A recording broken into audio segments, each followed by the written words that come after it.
Hi students, welcome back to our class. ഇന്നത്തെ ക്ലാസ്സിൽ നമ്മൾ നോക്കാൻ പോകുന്നത് യൂണിറ്റ് 2-ലെ ഫസ്റ്റ് ചാപ്റ്റർ ഒരു സ്പീച്ചാണ്. Breaking barriers I will fly by Srikanth Bolla. ഈ breaking barriers I will fly എന്ന് പറഞ്ഞാൽ തടസ്സങ്ങളെ തകർത്തുകൊണ്ട് ഞാൻ പറക്കും എന്നാണ് അർത്ഥം. അപ്പോൾ നമ്മുടെ ശ്രീകാന്ത് ബോള ജന്മന അന്ധനായ ഒരു വ്യക്തിയായിരുന്നു. അദ്ദേഹം എല്ലാ പ്രതിസന്ധികളെയും തരണം ചെയ്ത് വിജയിച്ച കഥയാണ് നമുക്ക് ഇവിടെ പഠിക്കാനുള്ളത്. Okay. About the author. Srikanth Bola was born in 1991 at Machilipattanam in Andhra Pradesh. ആന്ധ്രാപ്രദേശിലെ മച്ചിലിപട്ടണത്തിൽ 1991 ശ്രീകാന്ത് ബോള ജനിക്കുന്നത്. His parents were uneducated farmers. അദ്ദേഹത്തിന്റെ മാതാപിതാക്കൾ ഫാർമേഴ്സ് ആയിരുന്നു. He has been a youth leader since 2005 and a member of the Legend India campaign 2020 and the National Youth Movement started by the former President of India APJ Abdul Kalam. അദ്ദേഹം youth leader ആയിരുന്നു. 2005 മുതൽ youth leader ആയിരുന്നു. മാത്രമല്ല Indian ക്യാമ്പയിന്റെ ഒരു മെമ്പറും കൂടി ആയിരുന്നു.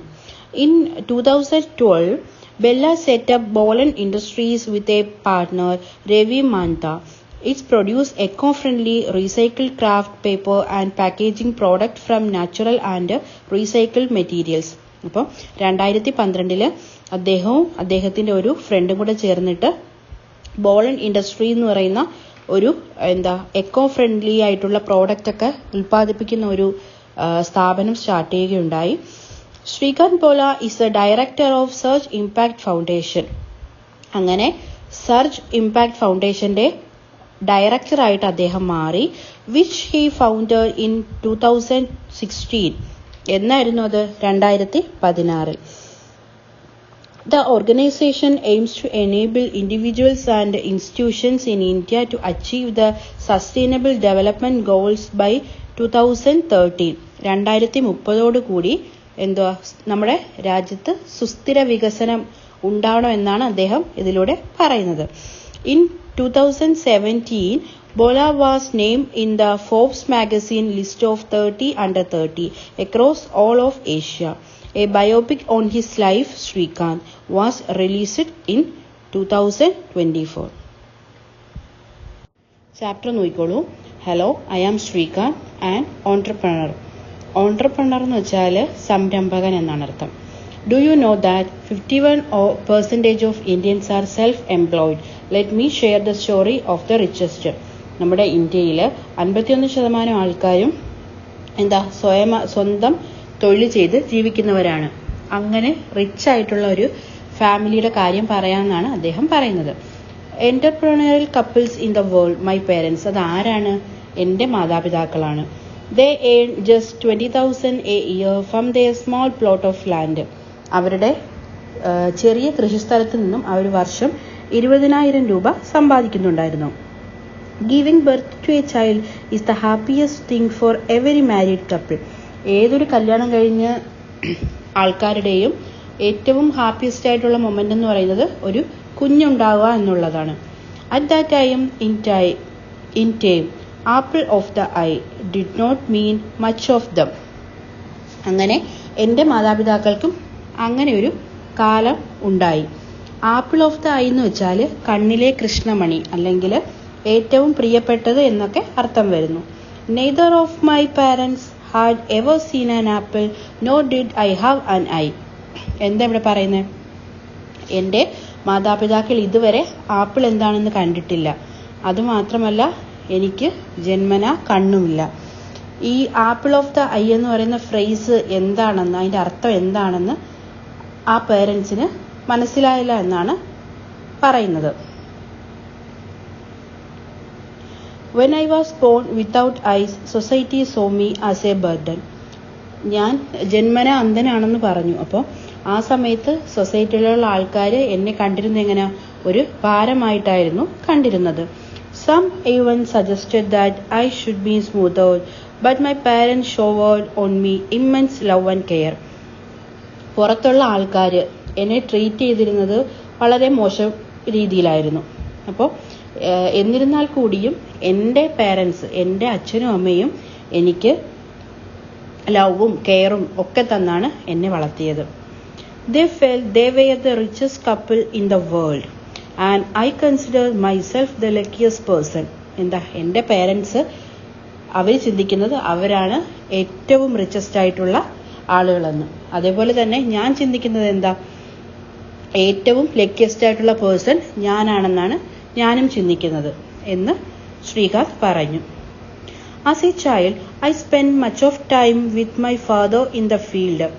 എൻ്റെ കുട്ടിക്കാലത്ത് ഞാൻ ഏറ്റവും കൂടുതൽ സമയം ചെലവഴിച്ചിരുന്നത് എൻ്റെ അച്ഛൻ്റെ കൂടെ ആയിരുന്നു, കൃഷിസ്ഥലത്ത്. However, my short legs made it difficult for me to help. എന്നിരുന്നാൽ കൂടിയും എൻ്റെ കാല് വളരെ ചെറുതായതുകൊണ്ട് എനിക്ക് അച്ഛനെ വേണ്ട വിധത്തിൽ ഹെൽപ്പ് ചെയ്യാനൊന്നും കഴിഞ്ഞിരുന്നില്ല. My father began to think that perhaps the people who doubted my future might be right. അപ്പോൾ എല്ലാവർക്കും, എൻ്റെ അച്ഛനും ഉൾപ്പെടെ എല്ലാവർക്കും എൻ്റെ ഭാവിയെക്കുറിച്ച് നല്ല ആകാംക്ഷയുണ്ടായിരുന്നു. He realized I didn't fit into the traditional farming model. Then he decided that education was to be my path.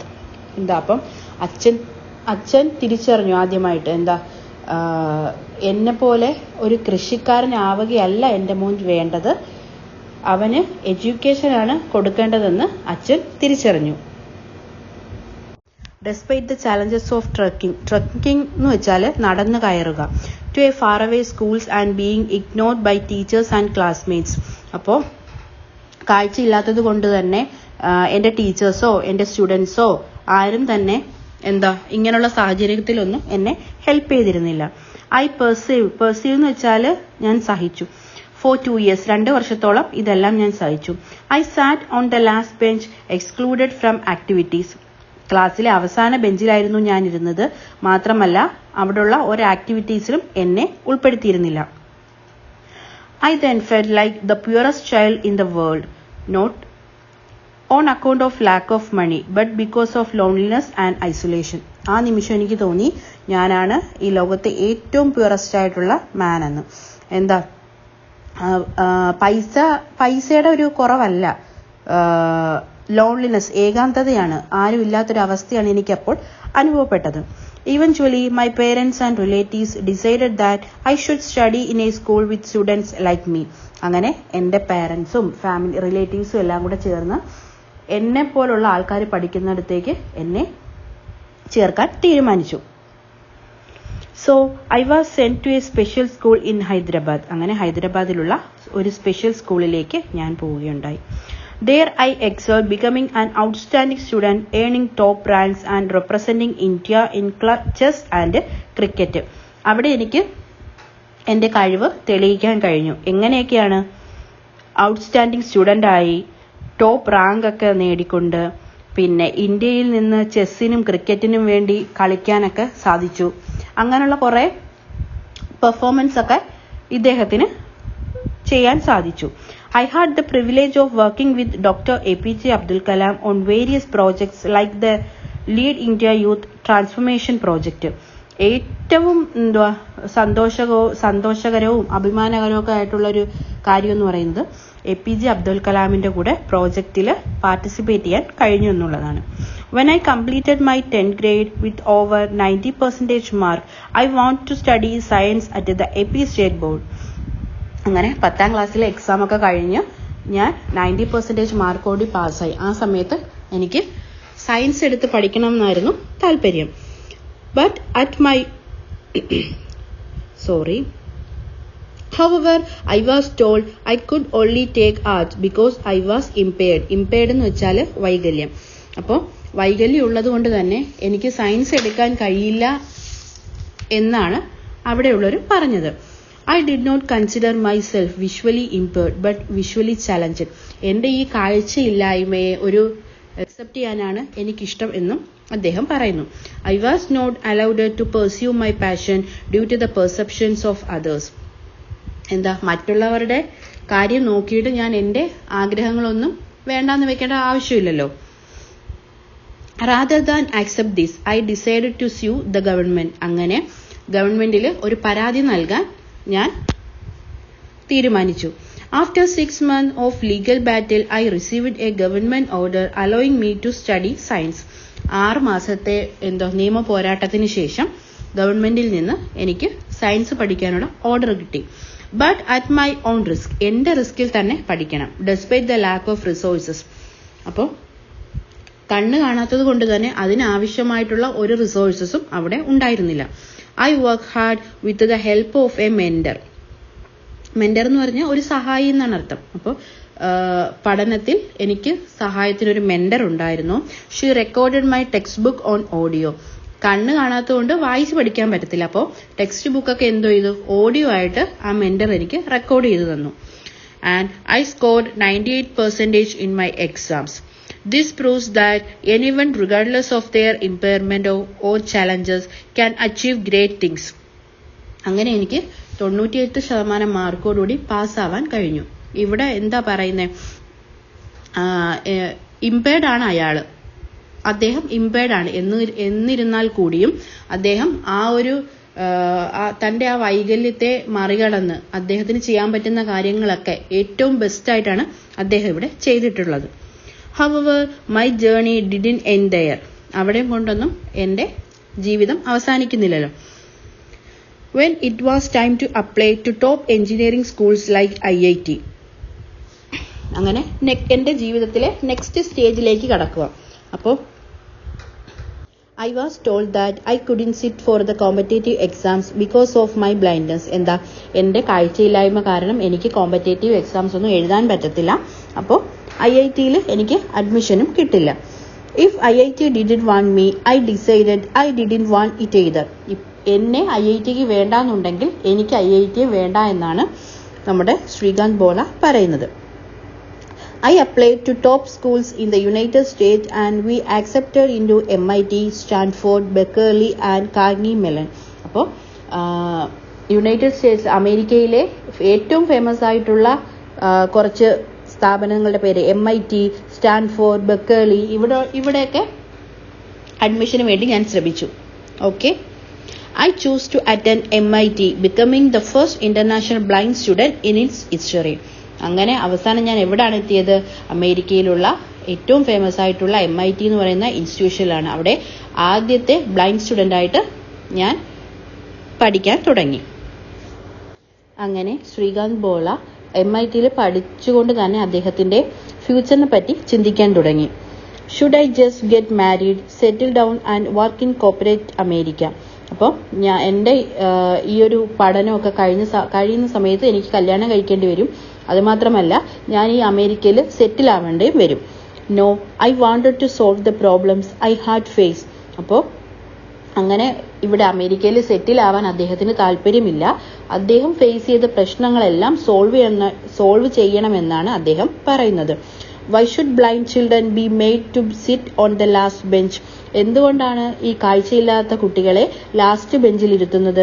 Y should 10% of Indians population who are disabled be excluded from the economy? അപ്പോൾ നമ്മുടെ Indian പോപ്പുലേഷനിൽ 10% ആൾക്കാരും disable ആണ്, വൈകല്യമുള്ള ആൾക്കാരാണ്. ഇവരെ എന്തുകൊണ്ടാണ് മാറ്റി നിർത്തുന്നത്? These questions led me back to India. ഈ ചോദ്യങ്ങളാണ് എന്നെ തിരിച്ച് ഇന്ത്യയിലേക്ക് എത്തിച്ചത്. Where I return giving up all the opportunities in corporate America. അമേരിക്കയിലുള്ള എല്ലാ ഓപ്പർച്യൂണിറ്റീസും എല്ലാ അവസരങ്ങളും ഒഴിവാക്കിക്കൊണ്ടാണ് ഞാൻ തിരിച്ച് ഇന്ത്യയിലേക്ക് വന്നത്. To build a strong support system for the disabled. എന്തിനാ വന്നേ? ഡിസേബിൾഡ് വേണ്ടി സ്ട്രോങ് ഒരു സപ്പോർട്ടറായിട്ട്, ഒരു കമ്പാനിയനായിട്ട്, അങ്ങനെ അവരെ കൂടുതൽ പ്രൊമോട്ട് ചെയ്യാൻ, എല്ലാ കാര്യങ്ങൾക്കും പ്രൊമോട്ട് ചെയ്യാൻ വേണ്ടിയിട്ടാണ് ഞാൻ തിരിച്ച് ഇന്ത്യയിലേക്ക് എത്തിയത്. We establish a platform, Bollant industries. Bollant industries എന്ന് പറയുന്ന ഒരു പ്ലാറ്റ്ഫോം ഡിസേബിൾഡ് ആയിട്ടുള്ള ആൾക്കാർക്ക് വേണ്ടി നമ്മുടെ ശ്രീകാന്ത് ബോള തുടങ്ങി. ടുഗദർ വിത്ത് മൈ പാർട്ണർ, ഒരു പാർട്ണർ, അദ്ദേഹത്തിന്റെ ഒരു ഫ്രണ്ട് കൂടി ഉണ്ടായിരുന്നു. To find, rehabilitate, nurture and reintegrate disabled individuals into society rather than separate them from it. എന്താ ഈ ഒരു പ്ലാറ്റ്ഫോം കൊണ്ട് ഉദ്ദേശിച്ചത് എന്തൊക്കെയാ? റീഹാബിലിറ്റേറ്റ് എന്ന് പറഞ്ഞാൽ പുനരധിവസിപ്പിക്കുക, നർച്ചർ അവരെ പരിചരിക്കുക, റീഇന്റഗ്രേറ്റ് അവരെ പഴയ ജീവിതത്തിലേക്ക് തിരിച്ചു കൊണ്ടുവരിക, ഇങ്ങനെയുള്ള കാര്യങ്ങൾ. അപ്പോൾ എല്ലാവരെയും ഒരുമിച്ച് കോപ്പറേറ്റീവായിട്ട് നിർത്താൻ വേണ്ടിയാണ് നമ്മുടെ ശ്രീകാന്ത് ബോള ശ്രമിച്ചത്. We have supported over 3000 student in education. അങ്ങനെ 3000 കുട്ടികളെ 3000 കുട്ടികളിൽ ഇദ്ദേഹത്തിന് മാറ്റങ്ങൾ വരുത്താൻ കഴിഞ്ഞു. Vocational rehabilitation, sports and much more. അപ്പോൾ എന്തൊക്കെയാ, റീഹാബിലിറ്റേഷനിൽ മാറ്റം വരുത്താൻ കഴിഞ്ഞു, സ്പോർട്സിൽ, അങ്ങനെയുള്ള കാര്യങ്ങളിലൊക്കെ 3000 കുട്ടികളെ ഇദ്ദേഹത്തിന് മാറ്റാൻ കഴിഞ്ഞിട്ടുണ്ട്. Our company now employs over 150 disabled individuals. ഇപ്പോൾ നമ്മുടെ കമ്പനിയിൽ 150 ഡിസേബിൾഡ് ഇൻഡിവിജ്വൽസ് ആണ് വർക്ക് ചെയ്യുന്നത്. It grosses over $1 million in a sale. അപ്പോൾ സെയിൽസിൽ $1 million ആണ് ഇവർക്ക് കിട്ടുന്നത്. But we are still at the initial stage of our growth. എന്നിരുന്നാൽ കൂടിയും ഞങ്ങൾ നമ്മുടെ കമ്പനിയുടെ തുടക്കത്തിൽ തന്നെ നിൽക്കുകയാണെന്നാണ് ഇദ്ദേഹം പറയുന്നത്. With much more to do. ഇനിയും കുറെ കാര്യങ്ങൾ ചെയ്തു തീർക്കാനുണ്ടെന്ന് അദ്ദേഹം പറയുന്നു. I want to leave you with 3 lesson. ഞാൻ 3 കാര്യങ്ങൾ നിങ്ങൾക്ക് പറഞ്ഞു തരാം. First, show compassion and help others. മറ്റുള്ളവരെ സഹായിക്കുക. True wealth doesn't come from money but from the happiness of others. പണത്തിന് മുൻതൂക്കം കൊടുക്കാതെ മറ്റുള്ളവരെ സന്തോഷത്തിന് മുൻതൂക്കം കൊടുക്കുക. Second, remove loneliness from people's lives. ജനങ്ങളുടെ ജീവിതത്തിൽ നിന്ന് ലോൺലിനെസ്, ഏകാന്തതയെ ഒഴിവാക്കുക. As it is the worst form of poverty. Loneliness എന്ന് പറയുന്നത് പോവർട്ടിയുടെ ഏറ്റവും മോശമായ ഒരു അവസ്ഥയാണ്. Finally, remember that when you do something good you will be the first to benefit. നിങ്ങൾ എന്തെങ്കിലും നല്ല കാര്യം ചെയ്യുന്നതിന് മുൻതൂക്കം കൊടുക്കുക. The world may look at me and say, Srikanth you can do nothing. ഈ ലോകം എന്നോട് പറഞ്ഞത് നിനക്ക് ഒന്നും ചെയ്യാൻ കഴിയില്ല. But I look at the world and say. അപ്പോൾ ഞാൻ തിരിച്ച് ഈ ലോകത്തോട് ഇപ്പോൾ എന്ത് പറയുന്നു? I can do anything. എനിക്ക് എന്ത് വേണമെങ്കിലും ചെയ്യാം. Thank you. അപ്പോൾ കണ്ണ് ഇല്ലെന്നുള്ളത് ഒരു ഇതായിട്ട് എടുക്കാതെ അദ്ദേഹത്തിന്റെ ആഗ്രഹങ്ങളും ഇഷ്ടങ്ങളും ഒക്കെ നേടിയെടുക്കാൻ ശ്രമിച്ച ഒരാളാണ്. അപ്പോൾ ഈ ക്ലാസ് ഇഷ്ടപ്പെട്ടെന്ന് വിശ്വസിക്കുന്നു. Thank you.